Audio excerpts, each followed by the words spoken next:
Assalamualaikum warahmatullahi wabarakatuh. Selamat pagi, salam sejahtera, salam sehat untuk teman-teman yang menyaksikan acara pada pagi hari ini. Berjumpa kembali dalam acara informasi seputar kesehatan. Acara ini diselenggarakan oleh Promosi Kesehatan Rumah Sakit Umum Daerah Dr. Adiatma MPH Semarang. Tanggal 1 Desember kita peringati sebagai Hari AIDS Sedunia.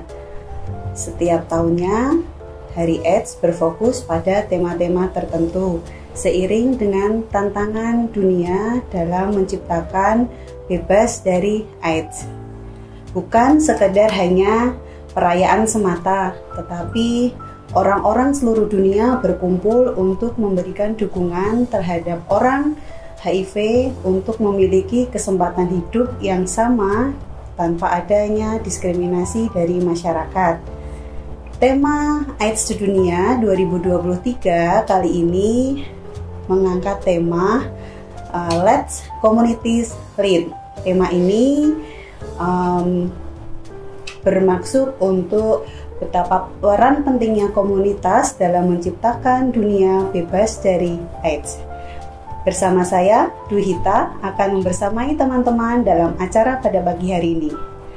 Bersama narasumber yang sudah hadir di studio saat ini untuk membahas dalam rangka peringatan Hari AIDS Sedunia kali ini. Kita sapa ya teman-teman. Yang pertama, Dr. Erika Agustin Budi Jayanti. Halo Dr. Erika. Halo. Dr. Erika ini selaku Ketua Tim HIV AIDS Rumah Sakit Umum Daerah Dr. Adiatma Semarang. Kemudian yang kedua narasumbernya yaitu Ibu Paula Budi Suryaningtyas, Sarjana Psikologi Manajemen. Ibu Paula Budi Suryaningtyas, Sarjana Psikologi, Magister Manajemen Psikolog. Betul ya Ibu? Ya, selamat pagi Ibu Paula. Yang ketiga narasumber kita yaitu Dr. Kotima Zainab, spesialis forensik medico legal. Selamat pagi Dr. Kotima. Ketiga narasumber pada pagi hari ini akan membahas tema bergerak bersama komunitas akhiri AIDS 2030 dengan integrasi layanan terpadu HIV dan PPT berbasis rumah sakit di Rumah Sakit Umum Daerah Dr. Adiatma MPH Semarang. Apa itu dan bagaimana? Yuk kita langsung bertanya kepada narasumber ya. Kepada Dr. Erika. Dokter, komunitas yang dimaksud itu apa dokter? Jadi komunitas itu kan suatu kelompok ya. Jadi ada kelompok komunitas di suatu kelompok yang di dalamnya itu saling support, saling mengisi, saling bantu gitu. Dan komunitas di Indonesia itu banyak sekali. Ada komunitas bersepeda, ada olahraga, macam-macam ya. Nah kalau HIV khususnya itu juga banyak ternyata. Karena HIV itu kan dari berbagai kelompok-kelompok. Jadi ada komunitas perempuan HIV positif, itu ada satu lagi.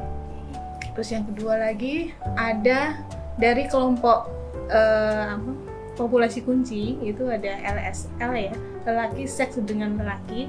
Itu juga mereka ternyata mempunyai komunitas, punya kelompok juga yang saling mendukung, saling support gitu. Terus selain itu ada kelompok dari mungkin waria gitu ya. Itu juga mereka juga ternyata mempunyai komunitas itu. Nah, dalam hal ini memang tema besar ini memang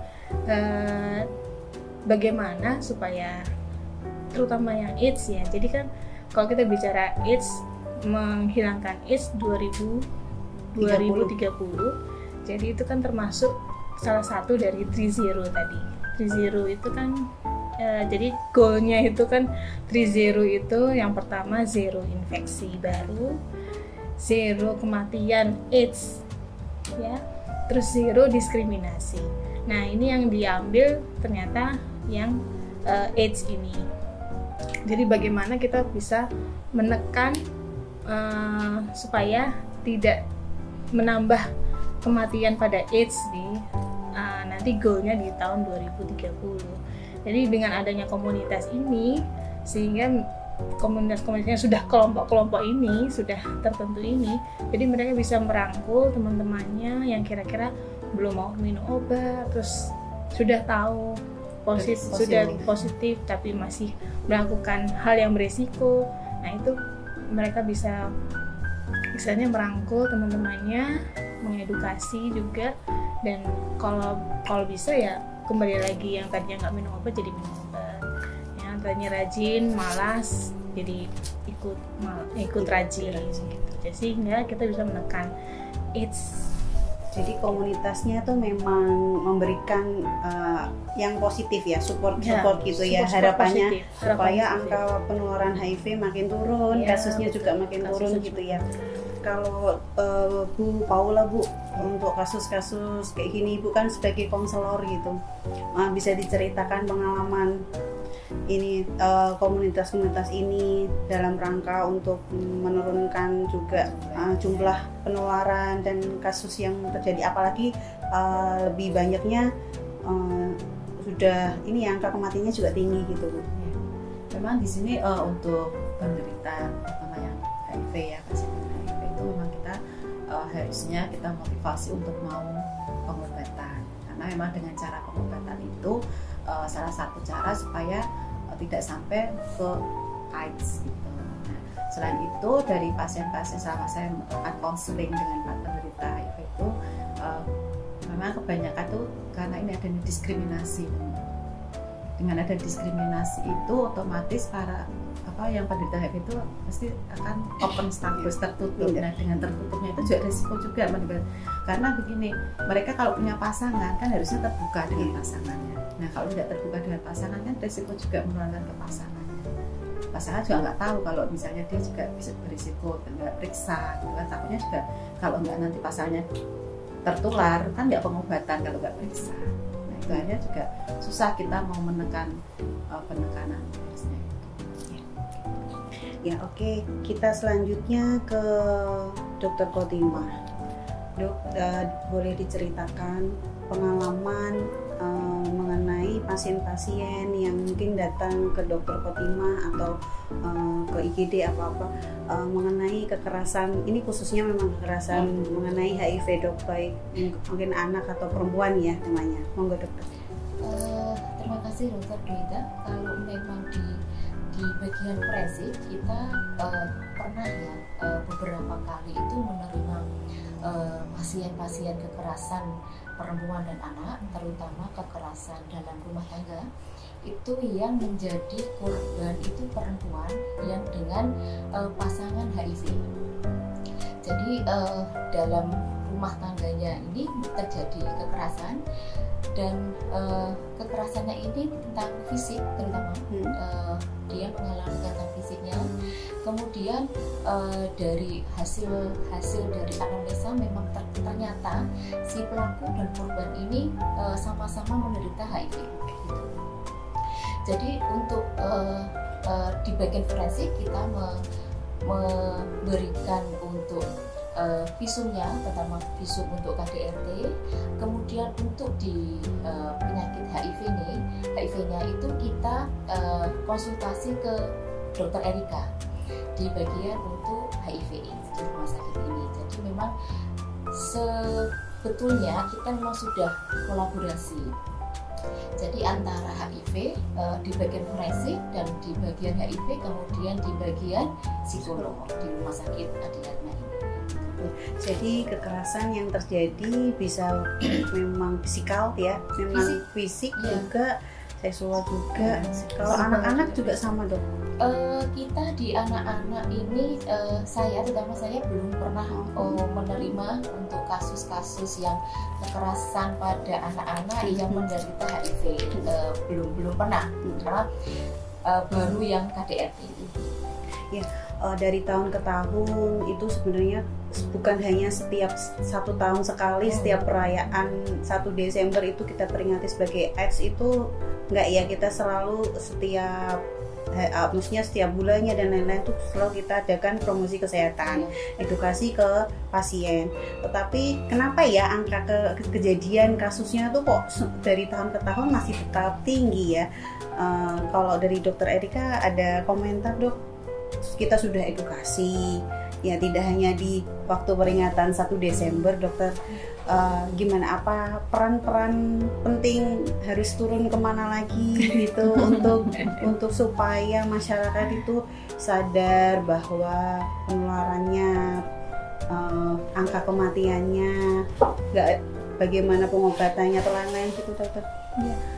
Ya memang ini menjadi PR kita bersama ya, karena memang kita yang namanya edukasi itu harus selalu sering kita lakukan, dan kita memang tidak boleh patah semangat untuk mengedukasi, harus tetap semangat terus, karena memang pada kuncinya sebenarnya itu seperti yang dikatakan Bu Paula tadi, yaitu adalah diskriminasi itu.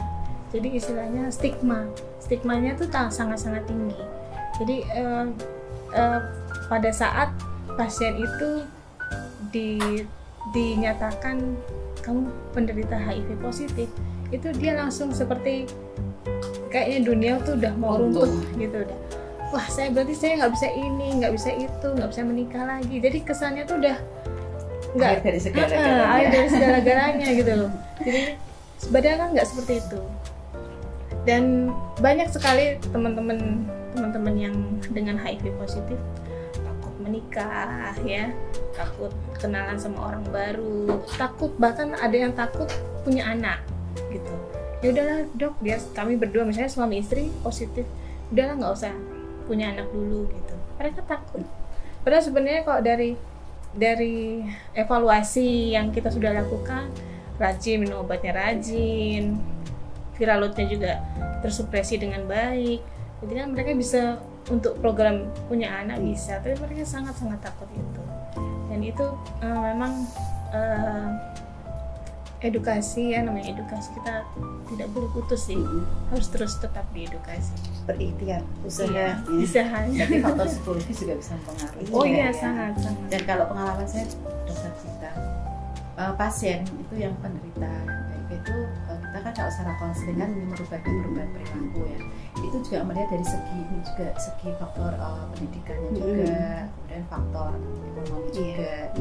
Karena ada yang faktor dari segi faktor pendidikan yang semakin rendah, itu juga kan pemahamannya kurang, jadi untuk perubahan perilakunya juga kurang. Kemudian untuk yang faktor ekonomi yang kurang juga, terus kadang kita mau misalnya berupaya untuk, misalnya maaf ya, untuk yang pada pekerja seks, dan misalnya kita untuk jangan berisiko untuk menularkan, dia terus mau kerja apa Bu, saya bisanya seperti ini. Nah, kalau kan tidak menggunakan cara yang aman, akhirnya juga penularan terus terjadi.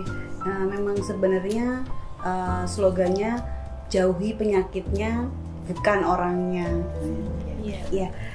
Mengenai ini Dokter, pelayanan di Rumah Sakit Umum Daerah Dr. Adiatma MPH terkait dengan pelayanan HIV yang berkolaborasi dengan psikologi dan mungkin forensik, sudah tersediakah gitu, Dokter?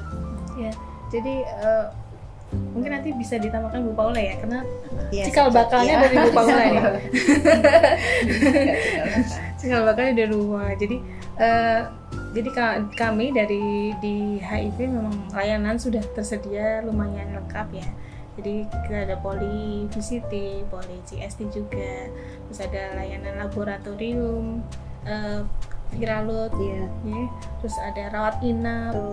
Rawat inap bisa menangani semua kasus, misalnya kasus bedah, ibu melahirkan, dokter spesialisnya sudah lengkap semua, dan kami menerima rujukan juga. Jadi memang dari jejaring yang sekitarnya ya, puskesmas atau rumah sakit tipe C, tipe D, ASM, semua memang Rumah Sakit Tugu itu menjadi pusat rujukan, salah satu pusat rujukan di kota Semarang juga untuk layanan HIV.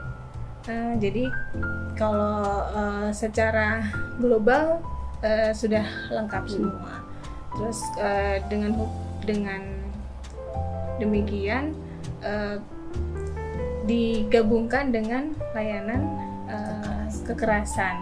Nah, layanan kekerasan juga sudah menjadi cikal bakal ya Rumah Sakit Tugu dari sejak tahun program unggulan berapa juga itu ya, program unggulan Salah juga satu itu. program dulu kita kenalnya ini ya dok, P2KPA. PKPA. Ya, P2KPA. Tapi dengan adanya peraturan Menteri Mendorong Mbak, itu kan kita mengambil yang baru ya, untuk terjadi kolaborasi. Iya. Jadi Kita apa istilahnya PPT, PPT.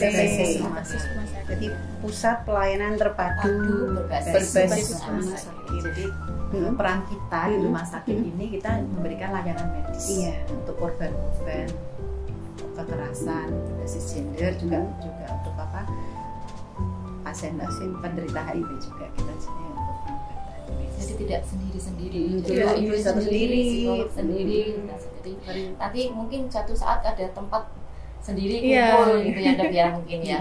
Saya bisa nambahkan dokter. Ini tadi kan dokter Dudu ya tanya tadi. Jumlah. Bukan jumlah, yang masalah anak tadi loh. Oh ya. Penderita anak. Kan beberapa kali kita juga menangani ada korban anak kekerasan seksual sampai ditemukan adanya IMS. Oh iya. Nah, infeksi itu kan, menular seksual. itu kan juga salah satu pintu masuknya virus HIV ya dok ya.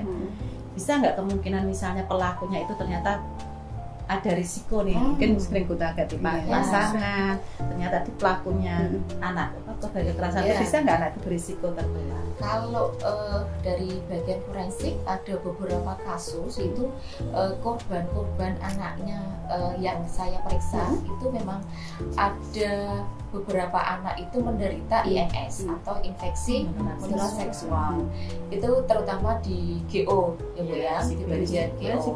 Ya, beberapa itu GO. Kemudian itu mungkin bisa menjadi faktor resiko itu yang menjadi hasil dari itu menjadi HIV gitu ya, bisa jadi seperti itu. Mungkin bisa dirujuk itu. Iya, itu mungkin nanti dari ini mungkin nanti kita bisa untuk di bagian HIV sama psikolog untuk anaknya nanti bisa kolaborasi dari situ.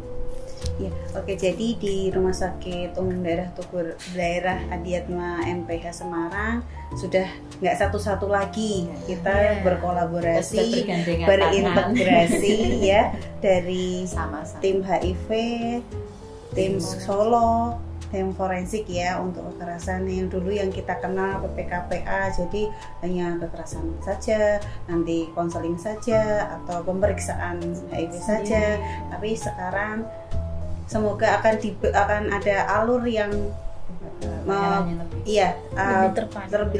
lebih terintegrasi, bersama-sama berkolaborasi ya. Untuk pesan-pesan nih dok, selalu ditanyakan kalau di akhir acara memperingati Hari AIDS Sedunia 2023. Monggo Dokter Erika. Ya, kita dalam memperingati ini pesan mungkin pesannya masih bukan tetap sama ya, tapi mungkin mengingatkan kembali kepada teman-teman semua kalau kita itu di sini itu memberantas penyakitnya, bukan pasiennya yang diberantas, tapi penyakitnya. Jadi berusaha melayani pasien dengan baik, jadinya supaya penyakit ini paling enggak bisa stagnan atau ditekan gitu. Jangan sampai kita menemukan tadi 3-0 tadi ya, kita goalnya itu adalah 3-0 di 2030, 0 infeksi baru, 0 kematian AIDS, dan 0 diskriminasi. Jadi 3 ini kita akan terus mengingatkan terus pada teman-teman semua supaya yang memang sudah ditemukan positif segera kita obati, terus kita pertahankan ya supaya dia tidak jatuh ke AIDS. Bu Paula. Iya, untuk quote-nya. yang harapannya memang AIDS itu ada, HIV itu ada. Jadi masyarakat kan mungkin memandangkan kalau pas ketemu penyakit itu kaget gitu ya. AIDS itu ada. Jadi kita di sini kita tim HIV dan tim kekerasan di Rumah Sakit Dr. Adiatma MPH ini akan berkomitmen, akan berkolaborasi, akan memberikan layanan secara komprehensif untuk penderita HIV dan korban-korban kekerasan ya, yang mungkin juga ada dapat risiko penularan. Jadi kita di sini berharap mudah-mudahan kasus HIV dapat turun, ditekan, tidak ada penularan lagi, dan yang sakit bisa dapat pengobatan semuanya. Dan harapan kita jangan sampai ada diskriminasi, stigmatisasi juga tidak ada, karena HIV itu penyakitnya tidak lagi ditakutkan. Tidak jangan ini ke pasiennya. Jadi kita harus dihindari penyakitnya, tapi orangnya jangan ya. Karena kita juga punya hak yang sama. Iya. Ya, selanjutnya Dokter Khotimah. Quote hari ini ya. Quote hari ini. HIV pasti ada, kekerasan juga Pasti pasti ada. ada. Jangan takut untuk melapor kalau apabila ada Speak up. korban. Ya. Speak up. Jangan takut melapor apabila terjadi kekerasan pada pasien yang sudah HIV/AIDS. Ya, teman-teman, kalau misal mau berkonsultasi Dokter Erika, ke Bu Paula atau ke Dokter Khotimah, beliau siap melayani di Rumah Sakit Umum Daerah Dr. Adiatma MPH Semarang. Demikian info pada pagi hari ini. Terima kasih kepada teman-teman yang sudah menyaksikan. Terima kasih. Wassalamualaikum warahmatullahi wabarakatuh.